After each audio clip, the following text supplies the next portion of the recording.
Hey guys, what's going on? Welcome back to the channel once again. This is Big Dave for Wrestling Montage Media. Hope you all are doing well. We are reacting to another video. This one is by Maven, and I already watched some of it up to a certain point, but I stopped it because I wanted to get my genuine reaction here for the channel. So I stopped it at a certain point to where you'll see. So here we go, where Maven meets up with Perry Saturn for the first time in a long time. I think it's been over 20 years. Perry Saturn, he fell on hard times, and I listened up to a certain point. I hope Chris Van Fleet has him on as well, so he can really explain some of the things he went through in his life, some of his downfalls and things like that. But he seems to be in good spirits and in good health from what I've seen. So let's check it out. There. Hello, young man. How are you? How are you, brother? Excellent. How are you, my friend? So good seeing you. Yes, man. Good to be seen. Thank you so much for agreeing. Oh man, no, I gotta straighten you out today. I don't feel I was that bad to you. I was a crusty veteran. It was my job to make sure you appreciated your opportunity. There you go. Just like these kids in the LFG thing. That video, my reaction to it it's got the most views that I've ever had on one of my reaction videos. I just started doing these probably about 2 weeks ago, and that video in particular is doing very, very well. So thank you guys. So I just hope you guys keep watching and supporting. Here's what it was, and You're a sensitive girl. And I'm sure you guys, excuse me for keep stopping it, but Maven, a lot of us know his story. I watched his story. Around the time when he first got into Tough Enough. This is back in 2001, a long time ago, and I was a teenager. And I remember seeing previews of Tough Enough and things all that. I'm not going to get into all that, but the main thing is Maven had a shot. He won the first Tough Enough, and with him being the young guy and the rookie at the time, I believe he was a school teacher as well. So it completely changed his life. So he went from being a school teacher to a WWE superstar. And of course, in the business, you have to, well, at the time, I mean, you get in different ways now, but there's so much more opportunity. But at the time, you had to either go through wrestling schools, or you had to like train under a veteran and really go through the independent scene, make a name for yourself. Then the WWE would consider you. But you know, not at the time, with the way Maven got in was a totally different lane. It was literally from, you know, your regular life to now you the superstar on TV. And so of course they rubbed a lot of the veterans the wrong way, including people like Perry Saturn. So and I guess they had a rocky relationship at the time because they felt Maven was just, you know, got the rocket strap. So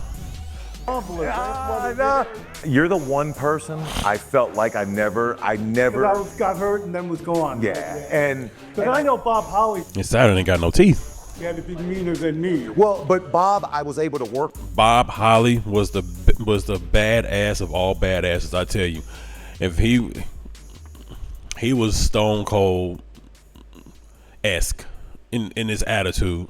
He just didn't really. I don't really think Bob had his look. His look was always like stuck in the 90s, you know. But yeah, I think his attitude though was definitely no messing around, no BS. And I was able to, you know, just Man, he beating the shit out of more than Maven anything, right there. earn his respect. Where I never that's what you got to do with the whole deal, though. Where I never felt like I was able to. We just weren't there enough. When Suja came, Chaz and I worked at the ECW school together. Yeah. So the first thing Chaz says to me is, "He's a good kid. Break his fucking balls." And I said, "What? No problem." And here's because one little thing would make all the boys turn on you. Absolutely. So we have to make sure you know. Absolutely. You know how much of pricks the group is together. Yeah. Individually, not bad, but together, it's vicious. It is a vicious play.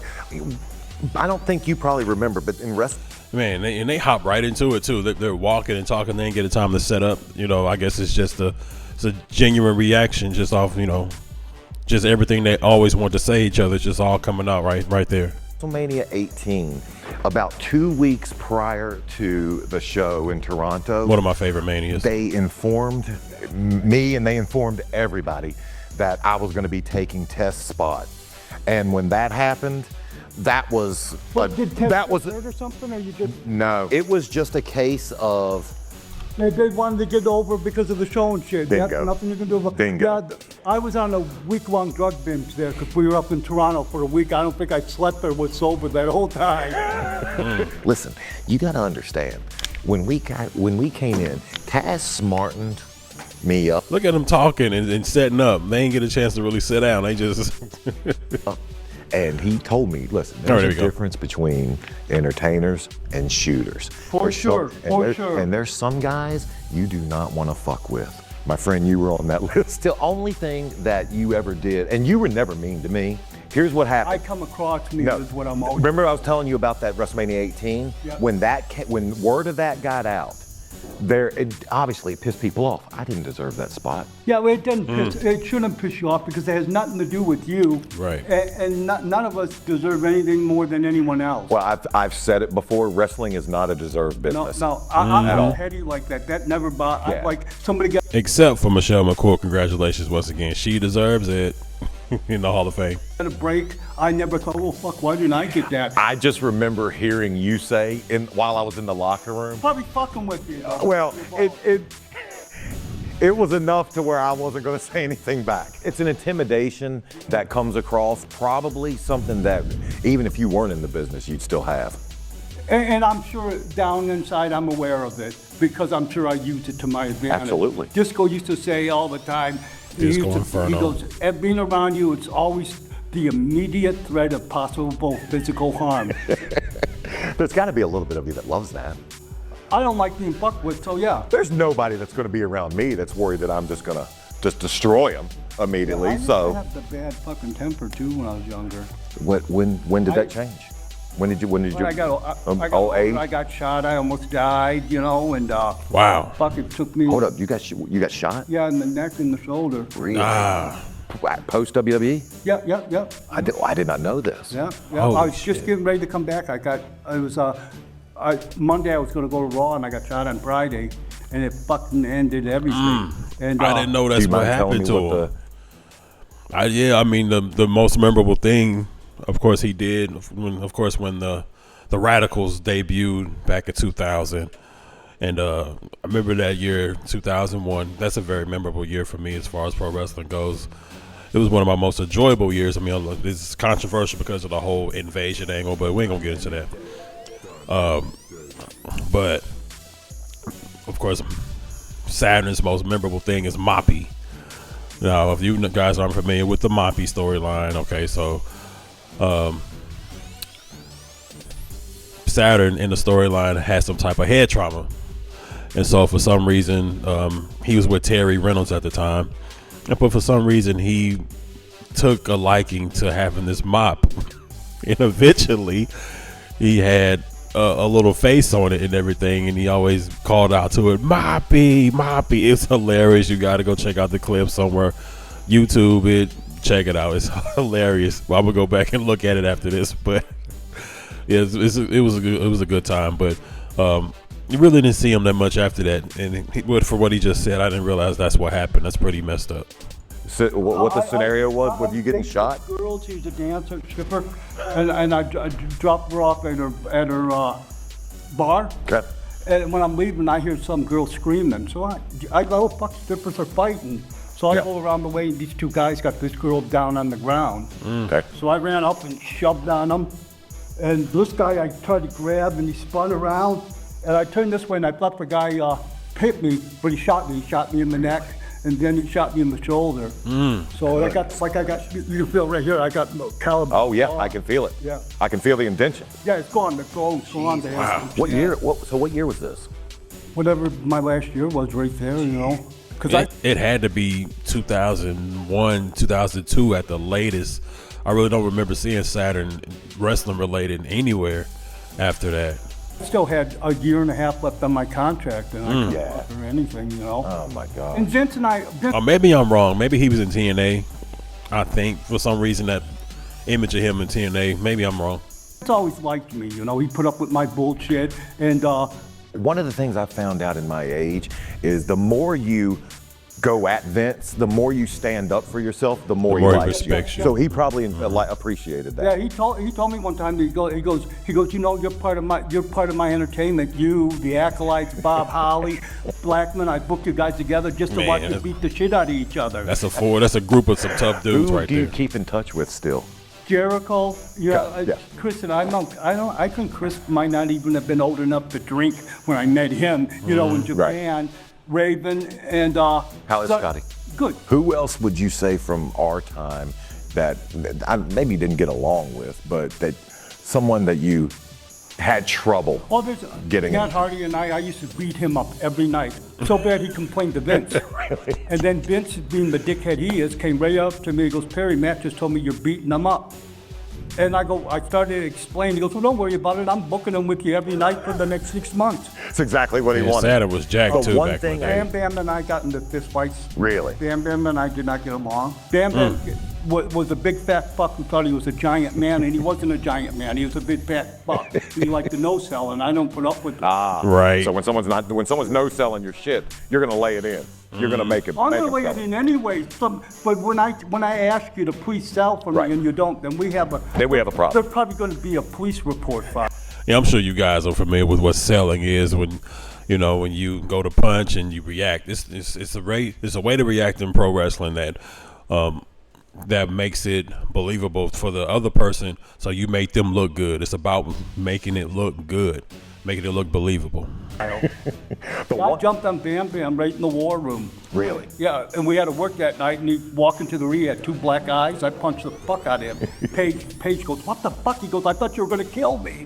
I go, no, I was just trying to get the Bam Bam fat ass.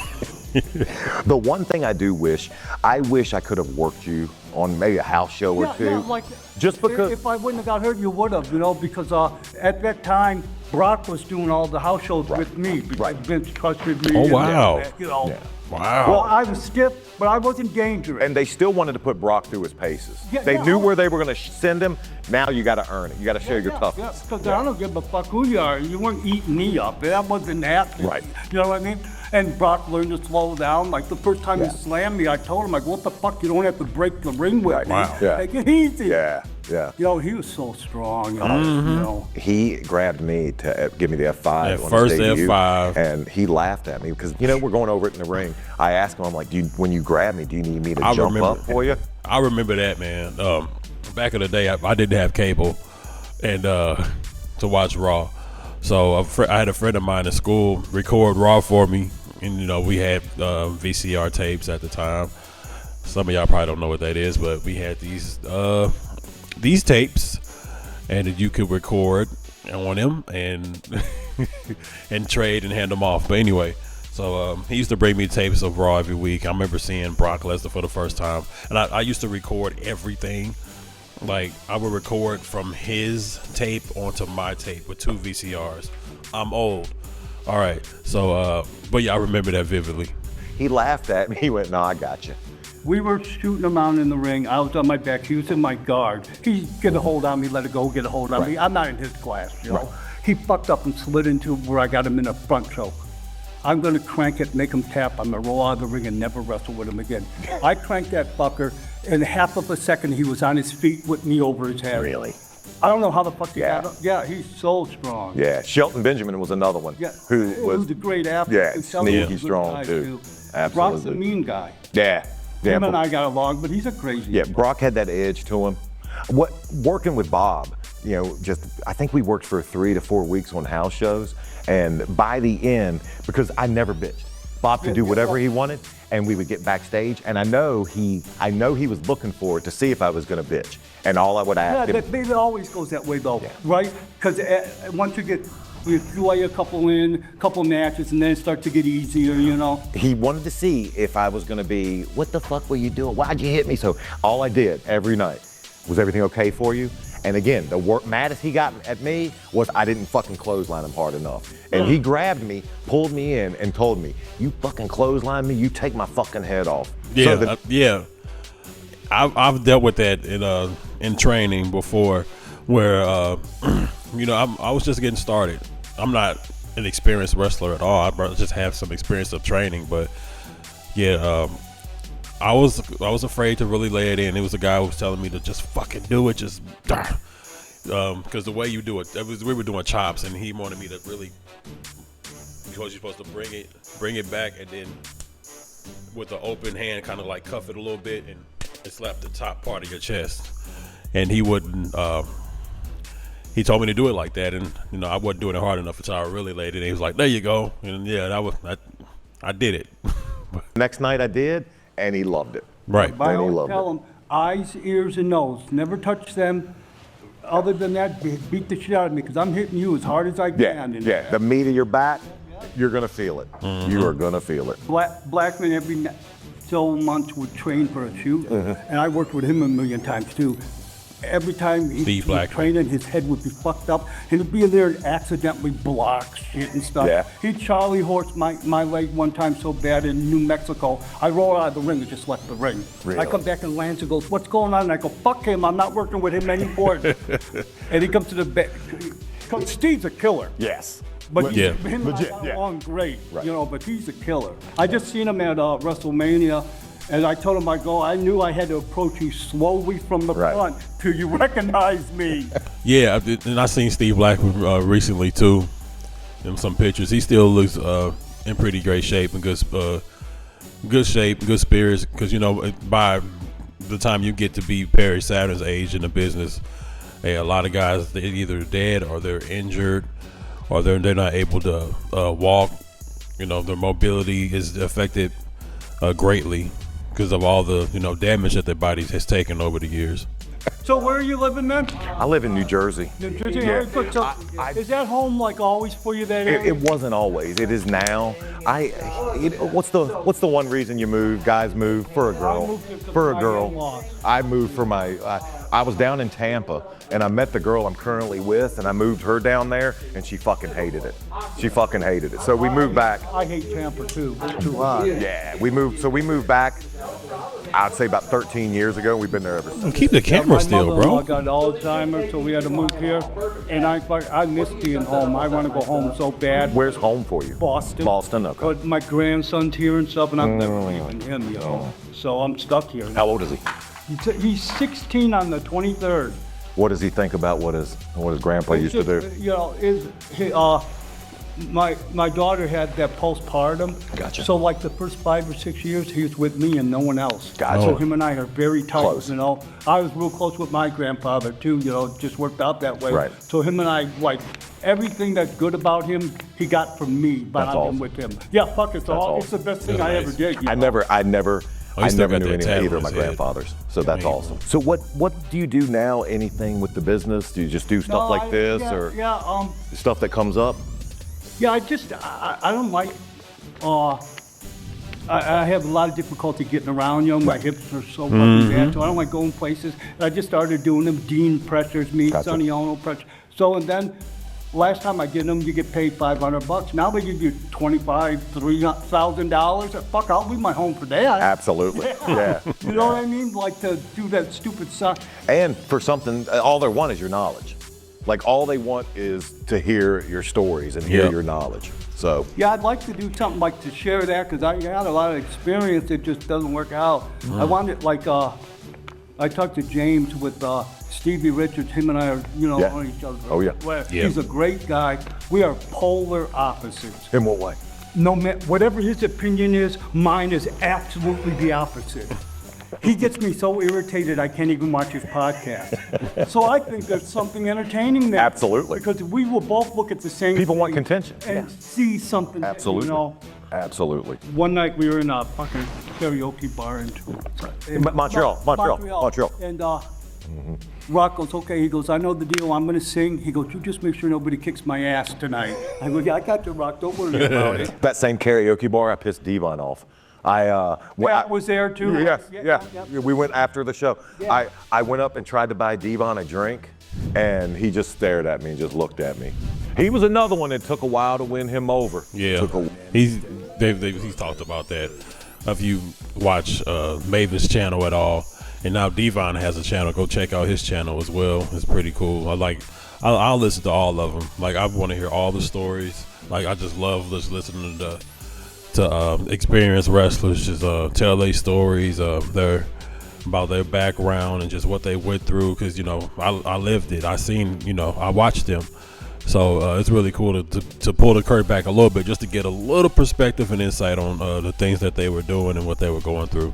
Wow, but And he's the nicest guy. I got along with Bubba from day one. But see, Bubba and I did big heat, There still is? Oh, I fucking- Really? Yeah, when my two friends were in Boston and they were doing all the TV up Yeah. for ECW. When I went to WCW, Bubba fucked them over, and that's unforgivable to me. Gotcha. I sitting in the same room with them, I just start running my mouth. Gotcha. Thank you so much. No, appreciate Hey, all this time, I'm so happy that I could finally clear the air. I'm so sorry. I'm sorry you're that fucking sensitive. I'm not. As an old timer giving you the deal, giving you the business. Here's what it If you is. were the shits, I wouldn't have paid attention to you. I can promise you, you can't offend me. I'm not sensitive. I just hate that I never got a chance to show you that even though I came in the business a weird way, man, I was there. And I was there to take my lumps, and I wasn't gonna say a word. That's it. And I never questioned if you should have been there, because if you shouldn't have been, the business gets rid of you. It Yeah. has a way of weaning itself out. It does. That's being one of the old timers. That was, my spot. Yeah. Hey guys, if you want to, Yeah. So that was really cool to see them chop it up. I think Maven definitely got some closure on his feelings and on their relationship, and it's really cool to see. So yeah, I'm gonna link the original video down in the description, guys. I appreciate you if you hung around this long just to see my reaction. Consider subscribing, liking, and see you in the next one. Dynamic.